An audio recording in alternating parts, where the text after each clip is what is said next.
I'm here with Rod Slasher Breslau. How are you doing?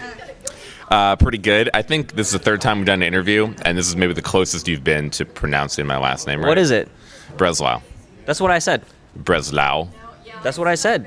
I said Breslau. No, the second part was me imitating you. What? The first part was me being right. The second part was me imitating you. So what's the correct way to say it? Breslau. That's what I said. It's a little bit. It was Breslau. No, it's not even right. That's what I said just now. Is that what he just said?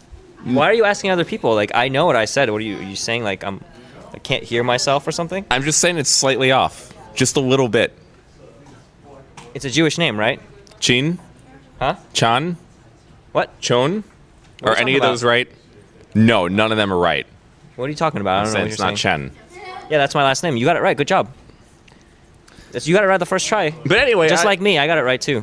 My day's going pretty good. And NASL has been pretty exciting, though kind of dead, I have to say. There's not many people here. They have a problem with location, pricing, and timing.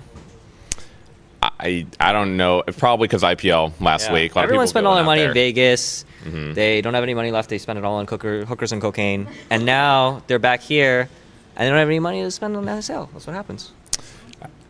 Yeah, but still, it's still Southern California. It's still a big market here. Still a lot of people here. I was expecting it to be a little more full than it is. It's like right 110 people, maybe more.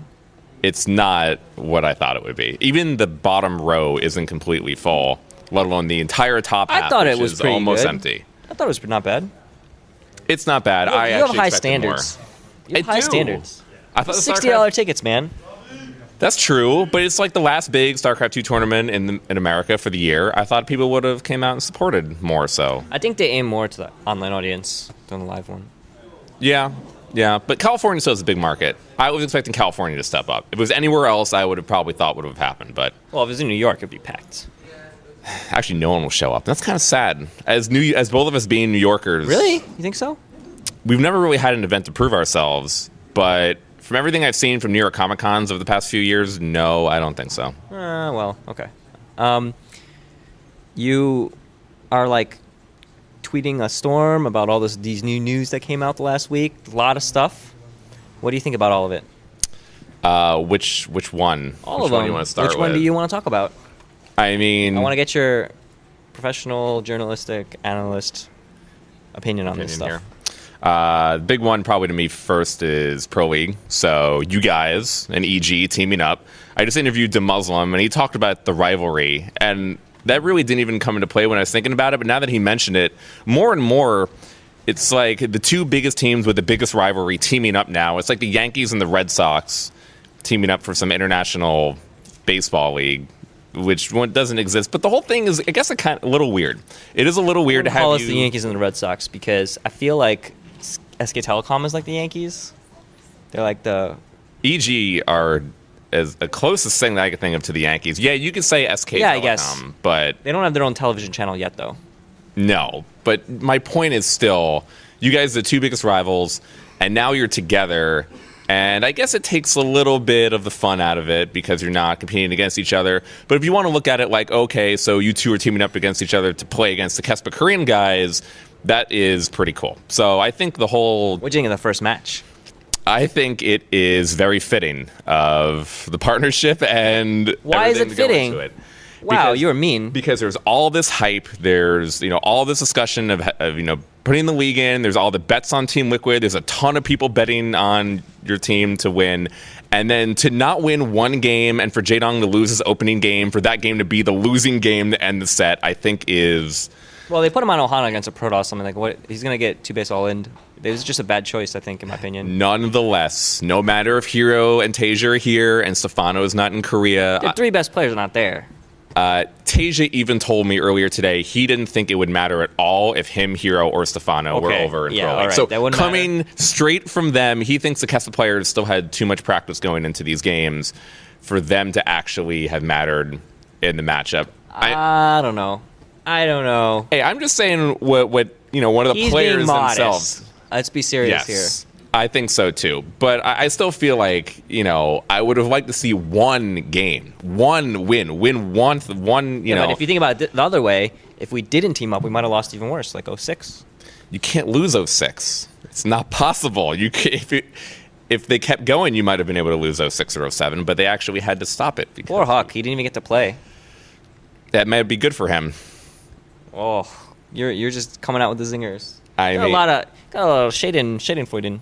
You like reveling in other people's miseries. No, but I mean, I think for all the hype that went into the game, I would have liked it to go to. I was hoping there would be a full series. You would see 4-3, would have gone to an ace match, would have been really close, and maybe EGTL would have pulled out the win in the opening game to set a precedent for the season going forward. I don't know if this loss is going to mean anything going, for the rest of the games. I think you guys will bounce back pretty quickly. That means nothing. I think you guys will bounce back pretty quickly anyway, but I can't say it's a great way to start off the season. You mean 0-4 loss? Yeah, I don't think that's a great way to start off the season either. You're a master of the obvious here. But in general, I still think the news is, incredibly groundbreaking to. And it completely surprised Slasher. He had no sources, he couldn't do anything about it. It's amazing. Why didn't you leak it like you normally do? Completely surprised. Yeah. What about all the other news? Jaedong going to EG, I guess, is part of it. That was, that's been rumored for weeks now. I said it on Live on 3 many weeks ago. That's a good deal. I think EG has made good moves every single signing that they've had so far, from Thorazane to Stefano to Jaedong. Superior Wolf. Yeah. Yeah, he did pretty good. Yeah. I think that they've made the right moves. I don't disagree with any of the signings that they've made. I don't think that curse really exists. So, I think they keep impressing me with the deals that they make. I think Liquid and EG probably the two best teams of signing players on the market right now. How is your game? How's your job going at GameSpot? We didn't finish off the news, man. A team died. Don't you want to... Oh, right. That's right. Quantic died. Yeah. Did you forget that a whole bunch of players don't have a home now? Don't you want to appeal to them? They're not doing so well right now. Golden's in the back, and he doesn't know what he's doing. Why don't you offer your house? I don't think my house is going to fit many people. Oh, yeah? Ken, I hear you guys have a pretty big pad up in Queens. I've actually been there. You have a lot of rooms. I think you could house a good amount of players. I don't think so. We converted one of the rooms. We really need that. Is that the Hotbid King Mansion No, we room? we store a lot of cardboard in there. So it is the Hotbid King room. Yeah. That's where you bring everyone back to enjoy your cardboard. Well, I mean, what did you think about Quantic? It's sad to see a big organization fall. I mean, to me, I compared it to the old team Pandemic, which was a World of Warcraft team that won many WSVGs in a row. They had Quake players, Counter-Strike players, and whatnot. And they were a pretty big North American organization backed by Dell. And this kind of has a similar feel to it. So Dell pulled out? I mean, yeah. Sucks to be them. Part of many things back then. But it kind of feels like that. Quantic had a lot of good players in all their divisions. But no truly transcendent players. No, I mean, they had some great players. Sase, the STC, they're placed very high lately, and they always have a chance to win a tournament. I don't think it's tournament results necessarily, because I don't think that winning tournaments and doing particularly well in tournaments does a lot for your sponsorship. I think it's a lot of other things combined to be able to pitch properly to a sponsor. No, yeah, you're right. Yeah, you're right. Like 3 first place finishes versus 0 first place finishes, like the sponsors don't care. Yeah, that's you just have to be like pretty much kind of right. around the podium. Yes, but it does help to win. I mean, it helps. You can't say it doesn't help to win. And if you're good at pitching sponsorships to begin with, those championships. But you can win like the Playhem Dailies and be like 10 combined tournament victories, and they won't even know. No, but unless the sponsor is oblivious, or you as an owner aren't doing your job right, that's not gonna fly. Really, you can't compare. Well, by the way, Playhem isn't even around anymore. I don't know what happened there, but still, you can't. They're not comparable, but yet you're still right, though. I'm saying that it's more in the responsibility for the owner to sell the sponsorships. To avoid going under is not the placement of the players necessarily, because I think that Quantic did good enough, like in terms of like player results. Yeah, they did good enough. I mean, they're spread too thin. They had pretty much way too many players signed across all games. It was reaching 30, 40, 50. Dignitas has done a great job over their history, but Odee's been doing that for 10 years of managing, 60, 70 players. Well, the way Quantic was doing it is not manageable. It was never going to work. Let's do some hard-hitting questions here, okay? You're a journalist. I'm a journalist. We asked the hard-hitting questions. I'm not even trolling here. Why were they picking up teams and players even weeks before they just pulled out? What is the deal with that? I mean, I don't necessarily think that they knew they were going to go under this quickly. Weeks before they were going to... I think this was kind of a sudden thing. So how does that even work? Because from my experience, don't sponsorships work for a certain amount of time and they get renewed at a certain period? Like, how can you just not find out like a week before? What do you think? I mean, I don't really know if the Quantic owners were really going to do that to their players. If they knew they were going under, I don't see why they would keep signing players. And everything that I've heard, they're going to be paying out the players for the last month to 60 days of their contracts, and they're giving severance to their staff. I mean, this is what Mark Faraz, the owner, told me. If they do that, I think that's great, and it really shows that they're following through. And if they are doing that, I don't see why they would have picked up these players knowing that they're, A, bleeding money, and 2, have a chance of going under. That would only lose them more money in the next few weeks going forward, and it would just be more players that are hurt and go back unsigned, and then even more backlash against them when those players I don't think there's that much backlash. I think everyone's just sad. I mean, I've had a few players come to me and tell me that they're not exactly thrilled about how it went down, obviously, but... They found out, like, over Twitter or something. Yeah, they found it over Twitter, and they found out, the players and staff found out. When did they have to leave? Did they just, like, move out, like, that day or something? I mean, I talked to Sase. He has no idea what he's doing now, and he has no idea what team he's going to go after or anything going forward. Neither does the STC. I talked to Golden. He doesn't know what he's doing, so the players are kind of just wandering souls right now. Just go with the flow. Haha, I got that. Is it bad that I should make a joke about stuff like this? It's like kind of a pretty serious situation. I don't want to make light of it, so I'm going to apologize for that. I just couldn't help myself. But at the same time, it shows just how fragile esports is, really. When it comes to this kind of thing, they have an investor, he just pulls out, and they're just done. Like it's just like that. They're just like they just didn't exist. It's crazy, right? I mean, Jason Lake, the owner of Complexity, is here, and he's been doing this for, I think, longer than any North American organization right now. I mean, Alex Garfield, back way before EG was nearly as huge as it was now, when it was just a Counter-Strike team, Jason Lake was kind of the biggest organization in North America with Team 3D.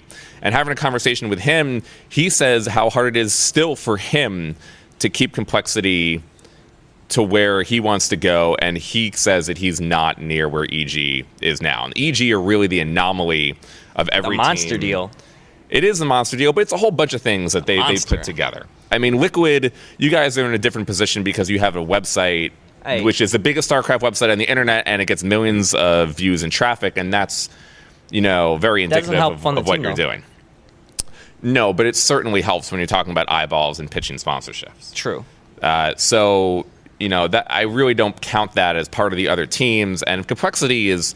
They're doing okay, but if they're not doing the great big sponsorships that they've wanted to, I know how hard it is for every other team out there, especially ones that have been around for a very long time. So I think it does show that maybe if the leagues are still doing really good right now, and even if the players are getting big contracts, the teams not necessarily are doing as good. And the players asking for these big money contracts are probably putting strain on these teams. I can't say that the players aren't worth it, but in the current economic climate, it's very hard to justify. Yeah, but they're worth based upon, so EG pays X amount of money for their players. That drives the market way up for every other StarCraft player because the players talk to each other. So if they see their buddies are getting paid... If you're getting paid more, fine, go ahead. Go ask EG for a contract. Well, no, but EG, of course, isn't going to sign everyone. But they're like, hey, so this guy he won this and this, and he's getting paid this, and I just won this and this. So why aren't I not getting paid this much? No, but then they're asking for those contracts from the other teams. Those teams either are going to fork up that amount of money and then end up losing money in the long run and not being able to support themselves, which may have happened to Quantic. I don't know the player salaries for their players, but I do think that the market that things are in is straining the teams right now. We look back to Warcraft 3, Meet Your Makers is offering $300,000 contracts to Moon along with other Korean players, and that totally distorted the entire Warcraft 3 market, and then that came crashing down less than a year later, with players being released from all the different teams. So I think that is probably playing, a good part of things here. So what other news? Got a Dota team now. You guys did got a Dota team. You play any Dota? No. Why not? Do you play any of these games that you cover? A little bit. I don't get to play my game, and what's your game? Shootmania? Yeah, it's not. Why not? Shootmania is so good. It's like the new Quake. It's harder. Yeah. Thanks, man. I don't really get to play Quake that much. Like Quake 6 or whatever the next one is. It's like Quake 6. I wish Quake 6 was coming. That would make me feel a lot better, but it's not. What's the latest? It was Quake 3, right? No, Quake 4 came out, and then Quake Live came out. When they did Quake 4, did they replace the A with a 4? They did not replace an A with a 4. It would have been like Quake. They wouldn't even have to have a number. They would just replace the A. Be like, fucking genius. Oh, yes, fucking genius. I wish it was that. Like, you know what? Quake 5, they could replace better. Quake 5. They could replace the E with a 5. If they replaced an E with a 5 or an A with a 4, I don't care. It would have been better Quake 6, than what they could happened replace the in Quake 4. Q with a 6. But it's too bad.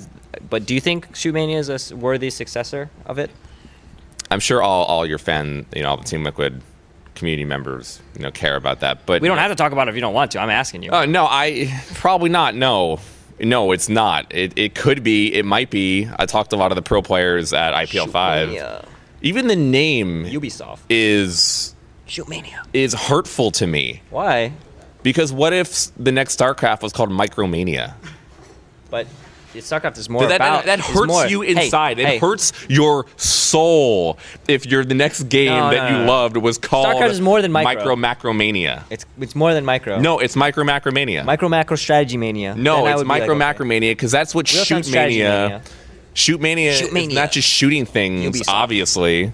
Assassin's Creed 3. Yeah, it's good. It's okay. Patriotic. It's all right. Running around killing redcoats. Came out okay. No, but Shootmania, it's not really living up to what I would have liked it to. It's not even out yet. Did you play it? Yeah, I'm playing the beta. Good? I'm pretty good. How good are you? Rate yourself. There's no rating system. There's no matchmatching really. Are you better than Joshy? Hell yeah, I'm better than Joshy. Joshy's good though. No, he's not. Shootmania. It doesn't matter. I will just destroy them. It's Shootmania. It's not even really close, man. I don't want to talk about Shootmania because it's just. Are you better than Odee? Yes. Are you sure? He said he was better than you at Quake. Yeah, I know he does, and that's not ever happening. You hear me, Odee? I will play you. You're trash talking someone that lost his house. It's fucked up. I talked to him. He's doing okay. Odee's doing okay. He thanks all of you for the donations. He was totally surprised at Shootmania. At how much money he got, and he would never be better than Slasher at Shootmania or Quake. Maybe Battlefield, but that's pretty much it. Slasher. Okay, thank you. I want to watch Hero versus. That was it. Why we talk about Shootmania for like 5 minutes? Because it's your favorite game. You love Shootmania. Reslow. Yeah, thank you. I'm gonna plug my stuff now. Sure, go ahead. Yeah, GameSpot's going good. By the way, it's the end of the year, end of 2012, and we started the esports thing back in April. And like the longest winded plot end of sponsorship. Well, I actually want to talk about the end of 2012 with you. I don't know how you went off talk about Mayans or like esports. Esports as a whole. Okay. Yeah, but at least for me, I mean, we started back in April, and it's gone pretty good. It's kind of an experiment for GameSpot. They never really covered esports before, and by the end of the year, they really like it. So it seems like things will be going well into next year. Okay. And that seems to be indicative of all of esports for this year. Things have only continued to progress further and get bigger and bigger. I mean, there were still people thought maybe oversaturation would have hurt StarCraft, and it would have made. It did a little bit, I think. It did. It probably did, at least for StarCraft specifically. But I still think that it helped the players a lot, and it helped the casters, and the ecosystem still helped. Maybe the viewership declined because of so many events, but overall, if you combined all the viewers for every single event, it was still some massive number that beat out 2011, which beat out 2010. So I think overall 2012 went really well for StarCraft. That's your sponsor shout-out. Thank you. It wasn't about anything about me. It's about esports as a whole, man. Okay. What about you? What do you think 2012 went? Yo, how did 2012 go for Team Liquid? Like 20 minutes long. Like seriously, like I need to cut it off soon. People can't watch things that are that long. Yeah, I know. How long has it been? They actually tell me that. 20 minutes. They tell me that. They won't watch my interview because it's too long. Yeah. Okay. Well, we're gonna end it right here. We're doing great. Slasher's doing great. Shootmania. Okay. Bye.